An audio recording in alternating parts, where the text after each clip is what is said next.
It's been 4 years since the launch of the Xbox 360, and 3 years since the PS3 hit the market. To this day, there's been endless debate on which console is number one. Each camp has hordes of fanboys ready to swarm to the defense against any attack against their preferred platform. Just visit News for Gamers or any other game blog, and there's bound to be a dispute or debate on the subject. Both devices are now well into their product cycle, and the time for excuses is now over. And in these series of videos, I'll be comparing the devices on a level playing field, where we are right now in fall 2009. I'm going to be covering all the aspects of the devices, hardware, accessories, price, and functionality. The user experience both online and offline. We're also going to be comparing the top exclusive and multi-platform games of fall 2009. It's all going to be covered in depth, so get ready for 12 rounds of heavyweight game console action. It's LP from Techno Buffalo, and welcome to the Console War Showdown.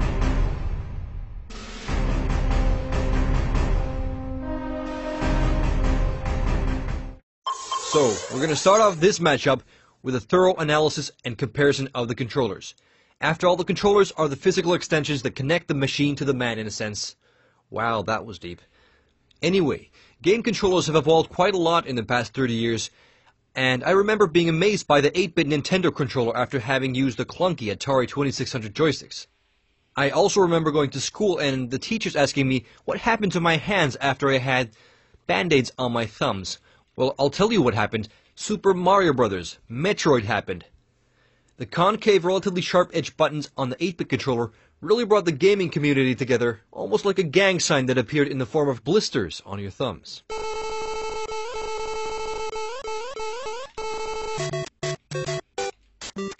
So here we are 20 years later looking at the PS3 and Xbox 360 controllers, and this time around they both actually look like something designed for the hand. So which is the better controller? The first DualShock is widely considered as the benchmark for modern controllers. 2 analog sticks, triggers for your index fingers, and rumble support. Pretty much every controller made after the DualShock has taken some aspects from its design. And yes, even the 360 controller has taken a lot from the DualShock controller. The button layout is essentially the same with the exception of analog stick placement, which was probably switched around with the regular D-pad to avoid patent infringement. Okay, let's talk about form factor. So here they are side by side, and the 360 controller is obviously a lot bulkier, and it's also quite a lot heavier than the PS3 controller. When we take a closer look at the controllers, we notice that the PS3 controller has a smooth surface, while the 360 controller has a fine texture to it. I've been using a DualShock controller since the original PlayStation days. The first DualShock was a nice fit in the hand back in the day, and the DualShock 3 also feels decent in the hand now.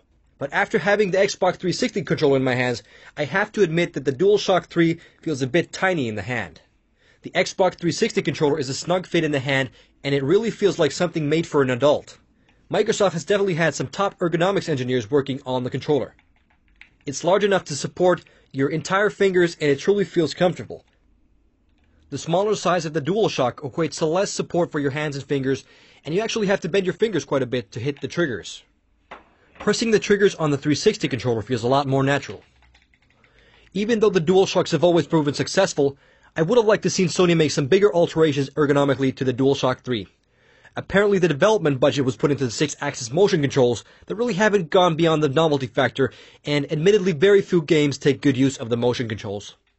I think it would have served Sony much better if the money invested in copying Nintendo would have been put in actually improving the form factor of the controller itself. But the 360 controller isn't perfect either. I have to mention I've been getting some pretty weird symptoms after using the controllers. I've been experiencing some numbness in my middle finger, and I figure that it's caused by the ridge under the back triggers that are pressed pretty intensely against some of the nerves on the joints of my fingers. Even though it may have given me an excuse to flip you guys the finger, I'm pretty serious about this. My finger's been numb for a week now, and I could probably stick a needle in there and not feel a thing. I can't be alone on this. Anyways, despite losing sensation in my middle finger, ergonomics-wise, the points go to the 360 controller. Okay, let's check out the build quality. As you can probably hear, the PS3 controller is a bit squeaky when a lot of force is put into it.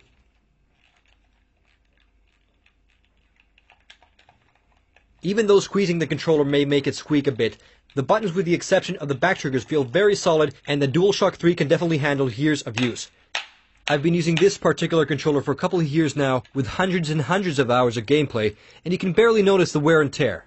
So I can't not be satisfied with the durability of the PS3 controller. The 360 controller is definitely a lot heavier device, but apparently heft brings solidity. It's almost impossible to get the 360 controller to squeak when you squeeze it. The plastics feel a bit tougher than the DualShock plastics, and all of the buttons on the 360 controller feel very solid, and you could probably fight off a bear attack with the 360 controller. Okay, just a small bear. If a grizzly bear attacks you, you're pretty much a goner. Anyway, the point is I'm quite impressed with the solidity of the Xbox 360 controller. So I have to award build quality also to the Microsoft variant. As you have hopefully noticed, both controllers are wireless. The PlayStation 3 uses a Bluetooth connection, and the Xbox 360 uses a 2.4 GHz wireless connection, which are both good up to about 30 feet or 10 meters. The Bluetooth connection is definitely more stable. Every once and again I seem to lose connection with the 360 controller, but it's nothing too serious. Battery life is about twice as good on the 360 controller. You can get about 40 hours with the Xbox variant, while the Bluetooth controllers will last you about 20 hours on the PS3. But a very annoying thing is that you have to buy rechargeable battery packs for the 360 controllers, which will cost you another $20 per controller. I think Microsoft saved money in the wrong place here. The PS3 controllers are rechargeable out of the box, and you can charge them from any USB-powered device. Buying the rechargeable battery packs and charger is a bit of a hassle when the PS3 recharging is so effortless. Let's check out how the controller's buttons and layout translate into actual gameplay. The 360 controller's left analog stick and D-pad placement are different, but other than that, the layout is pretty much the same. In my opinion, having analog sticks placed symmetrically makes for better dual thumb coordination. I know it sounds kind of dumb, but I think you know what I mean. Also, there's a bit less strain on the left thumb when the analog stick is placed lower. The tops of the PS3 analog sticks are convex, while the tops of the analog sticks on the 360 controllers are concave. I really can't differentiate which feels better, because both feel very natural under the thumbs. The analog sticks on both controllers are very responsive. There's a slight dead zone on both controllers, and by dead zone I mean an area in which the controller does not register movement. The smaller the dead zone, the more intricate movements will register, which for example may result in more precise sniping. But I would estimate that the dead zone on both controllers is pretty much the same. The analog sticks on the 360 controllers definitely have a bit more resistance to them, which I kinda like. Having more resistance in the analog sticks, in my opinion, makes for better control in, for example, driving games. It's a bit easier to oversteer with the PS3 controller. Not to say that it doesn't happen with the Xbox 360 controller as well.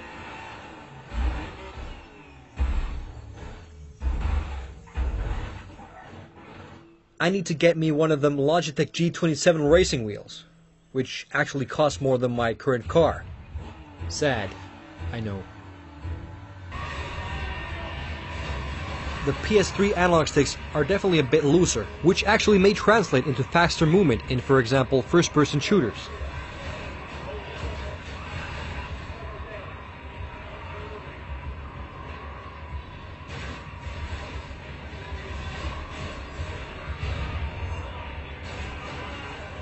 Possibly the biggest weakness of the 360 controller is definitely the regular D-pad. In my opinion, it pretty much sucks. You notice this immediately when navigating the dashboard or typing text. It's simply put not very accurate. It's too easy to accidentally hit the upper left when you're simply trying to press up. It really doesn't work too great in Xbox arcade games where it's actually most needed. The D-pad solution on the PS3 controllers is definitely a lot more accurate, fast, and responsive. Also, one thing I have to mention is that the A and B, X and Y, and the D-pad buttons on the Xbox 360 controllers are made out of a glossy plastic that makes them feel a bit sticky at times, while the texture on the PS3 buttons feels a bit, well, not sticky. The triggers on the PS3 controller are definitely one of its weak points. The L2 and R2 triggers in the back bend down convexly, which can cause slippage, while they should be concave like the triggers on the 360. Setting down the PS3 controller on a table will sometimes result in an unintentional trigger press, which can, for example, enable rewinding when watching a movie, and can really spoil the moment, depending on the movie, of course. The 360 controller triggers are backed by a ridge that prevents this issue. And the 360 controller triggers truly do feel a lot more like actual triggers, which may add a little something to first-person shooters. I also have to mention, when for example shooting up the neighborhood in Call of Duty, the vibration translates nicely into the triggers themselves on the 360 controller, which adds to the effect of shooting a gun. So the triggers are definitely better on the 360.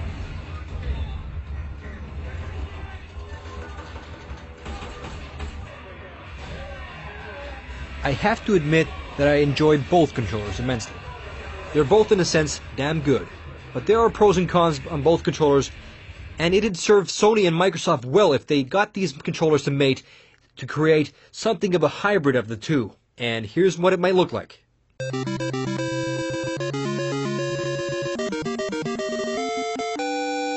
Anyways, despite losing sensation in my middle finger, I do have to reward the first round of this battle to the Xbox 360.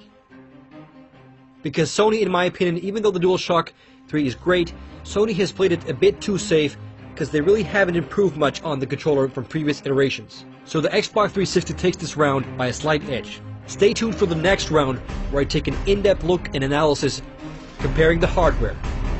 This is LP from Techno Buffalo, signing out.